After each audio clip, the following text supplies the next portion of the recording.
She doesn't arrive wanting to destroy anything. In fact, she doesn't even understand what she's about to do. It all starts simply. A lingering look, a light conversation, that feeling that something real is being born. But the danger is not in the love she offers. It's at the point where he gives too much away.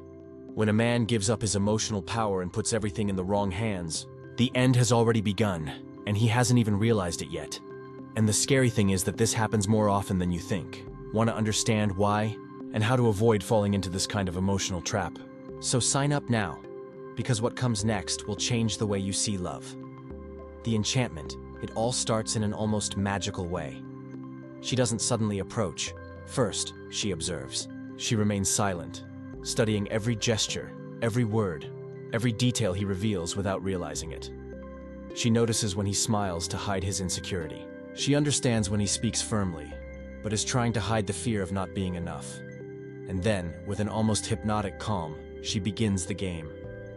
She doesn't just want to conquer, she wants to understand. She wants to decipher. She wants to know exactly how he thinks, what makes him feel strong, and what makes him feel fragile. When you master this, the enchantment begins. Suddenly, she seems perfect. She laughs at the same jokes, likes the same things, understands your silences. He believes he has finally found someone who truly sees him. But what he doesn't realize is that, at that moment, he has already begun to give in. He lets his guard down, reveals what he feels, shares what he fears. And that's where the danger arises. Not because she's evil, but because he, without realizing it, gives her the complete map of his mind. And whoever has the map, has the power. But what happens when the spell is broken and she decides to use everything she's learned against him? That's where the game changes, and control begins. The emotional inversion. Once she wins his heart, the game changes completely. What was once affection, attention, and presence now turns into silence, distance, and calculated coldness. She doesn't need to raise her voice or argue. Her power lies in something much more subtle: removal.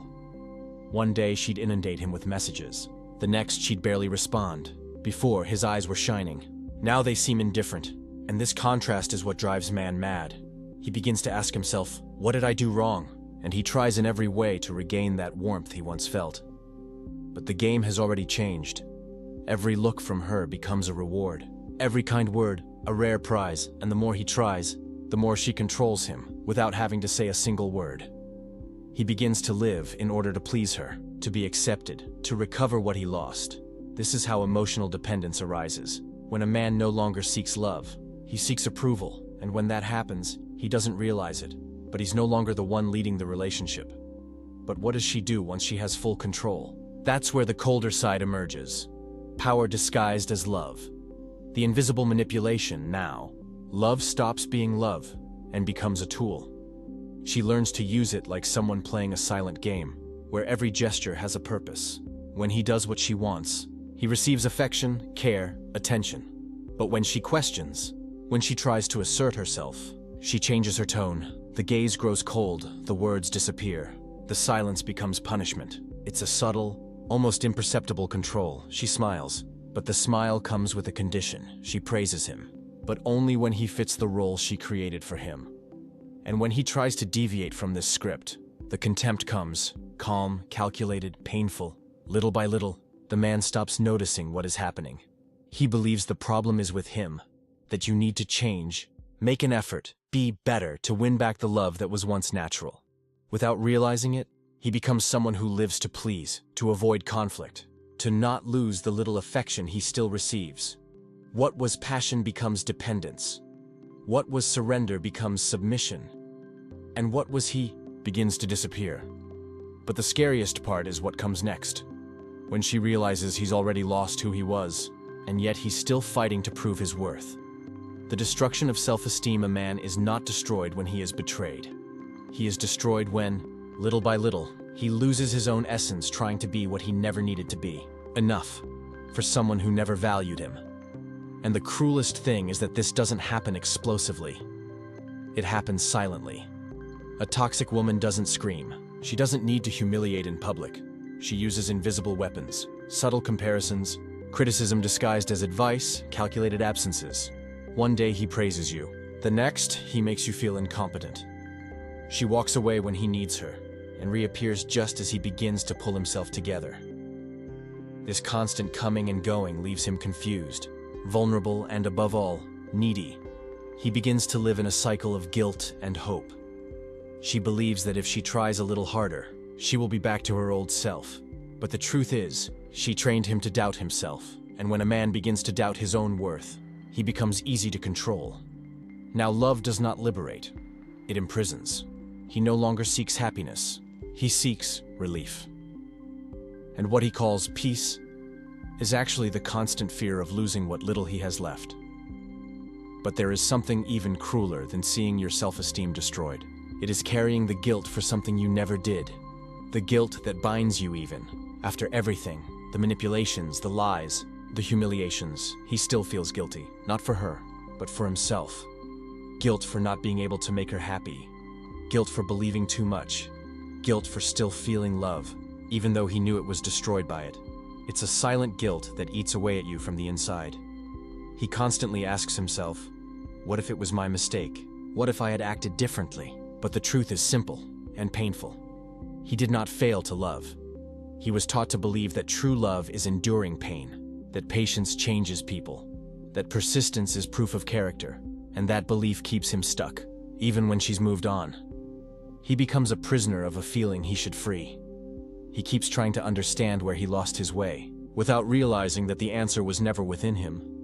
Because she left, but the guilt remained. And it is this guilt that keeps him kneeling before a story that is already over. But there is a moment when everything changes, when he finally understands that he hasn't lost a woman, but rather he finds himself as a man again. The reconstruction of man. There comes a point where pain stops hurting and starts teaching. After blaming himself so much, he realizes that nothing he did would have changed the outcome, because the problem was never a lack of love, but rather an excess of surrender. He gave everything he had to someone who only knew how to receive. And when he finally understands this, something inside him awakens, the desire to rebuild himself. At first, it's difficult. He feels empty, lost, as if he no longer knows who he is without her. But little by little, this emptiness turns into space to rediscover yourself, to remember what you liked, what made you smile, what made you. And the more you reconnect with yourself, the more you understand that love shouldn't be a power struggle, but a peaceful encounter.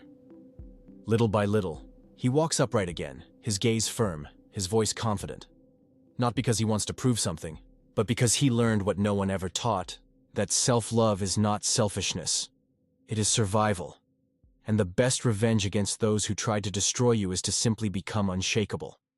This is the moment when he stops being the victim of the story and becomes the author of the next one. And you, have you ever experienced something like this? Have you ever found yourself trying to rebuild yourself after being emotionally destroyed? Tell us in the comments. Your story might help another man awaken too. The final truth: a woman doesn't destroy a man with force. She does it with access. It enters slowly, through the mind. It conquers with affection, dominates with emotions, and once it has you in its grasp, it conquers you with guilt. It is a silent, almost invisible process. And that is why it is so dangerous. But the real error is never just in her. It's about handing over the power to define you to someone who doesn't even have control over themselves. The man who bases his worth on a woman's approval is doomed to live in constant instability, because every time she changes her mood, he loses his footing. Freedom begins when he understands that love is not submission, and that peace does not come from pleasing, but from respecting oneself. When a man takes control of his own mind, something profoundly changes. He stops reacting and starts choosing, and at that moment, no one else has the power to manipulate him. Love is still possible, but now it comes from a different place, from awareness, not from need, and the man who reaches this level becomes rare, strong, and above all, immune to the game. And in the next video, I'll show you the subtle signs that a woman is starting to weaken you emotionally, and, more importantly, how to protect yourself before she realizes you've figured it out.